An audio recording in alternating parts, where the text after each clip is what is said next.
بسم اللہ الرحمن الرحیم۔ پیارے بچوں، السلام علیکم۔ امید ہے کہ آپ سب خیریت سے ہوں گے۔ میں ہوں آپ کا معلم محمد اسامہ انس۔ بچوں، آج کا ہمارا بی لفٹ 72 جس کا تسلسل یقیناً آپ نے کر لیا ہے، اور آج کا ہمارا کام حاصل تعلم لکھنے کی صلاحیت ہے کہ اصول و ضوابط کو مد نظر رکھتے ہوئے کم از کم 175 الفاظ پر مشتمل مکالمہ کر سکے، ٹھیک ہے، لکھ سکے ہم مکالمہ نویسی۔ تو چلتے ہیں اپنے سبق کی طرف۔ سب سے پہلے مکالمہ کیا ہے؟ مکالمہ دو افراد کے درمیان جو گفتگو ہوتی ہے اس کو مکالمہ کہتے ہیں، لیکن گفتگو عام نہیں، اس گفتگو کا کوئی بھی یعنی کہ موضوع ہونا چاہیے جس پہ بات کرنی ہے۔ مثال کے طور پہ دو بندے بات کر رہے، اس کا موضوع مہنگائی پہ دونوں نے بات کرنی ہے، کوئی تیسری بات آپ نے اس میں شامل نہیں کرنی۔ تین بندے ہیں یا چار بندے، مکالمے کے اندر جو ہے وہ تین چار جتنے مرضی کردار آپ شامل کر سکتے ہیں، لیکن جس موضوع کو آپ نے پکڑنا اسی موضوع پہ مکمل آپ نے گفتگو کرنی ہے، ٹھیک ہے۔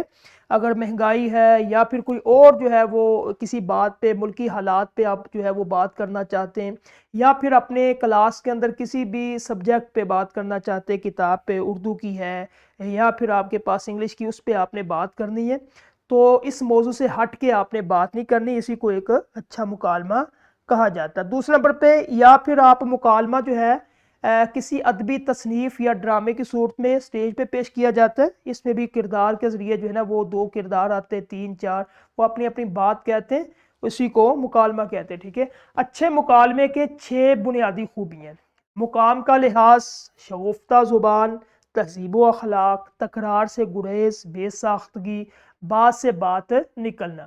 سب سے پہلا ایک ایک کر کے دیکھتے ہیں۔ مقام اور مرتبے کا لحاظ: مکالمے میں مخاطب کے مقام اور مرتبے کا پورا لحاظ رکھا جائے، یعنی کہ جس سے بات کی جا رہی ہو الفاظ کا چناؤ اسی کے مرتبے کے مطابق ہونا چاہیے۔ مثال کے طور پہ آپ بات کر رہے ہیں اپنے استاد سے، تو آپ نے استاد کے مقام اور مرتبے کا خیال رکھتے ہوئے بات کرنی ہے۔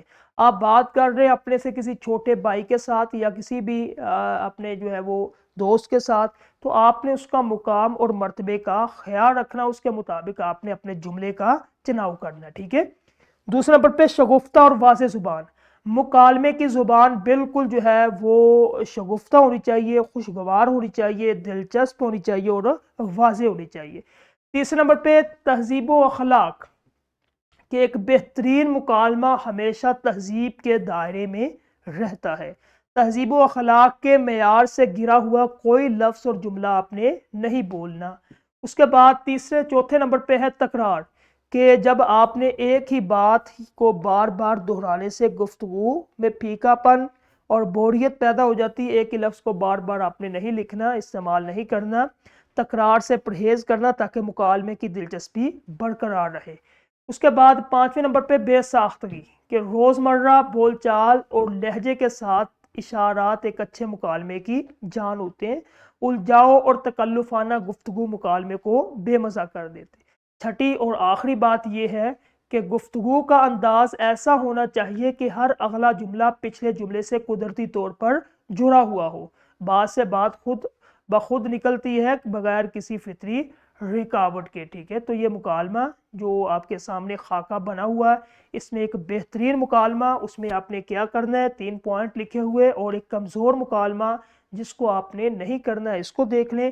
اس کے بعد تخلیق آپ نے لکھنا ہے۔ آپ ان 6 چیزوں کو جو ہم نے بتلائی ہے اس کو مد نظر رکھتے ہوئے آپ نے مکالمہ لکھنا ہے۔ مرتبے کا لحاظ رکھیں، شگفتہ زبان کا استعمال کریں، اخلاقی معیار، تکرار سے گریز، بے ساختہ انداز اور قدرتی بہاؤ، ٹھیک ہے۔ ان 6 چیزوں کو مد نظر رکھتے ہوئے اب آپ نے اپنا قلم اٹھائیں اور جو تدریسی جانچ میں مکالمہ دیا ہوا ہے اس کو کلاس میں مکمل کریں۔ اور ہمارا جو آج کا لیکچر تھا، اس سبق کا لکھنے کی صلاحیت مکمل ہوا۔ کل انشاءاللہ ایک نئے لیکچر کے ساتھ ملیں گے۔ السلام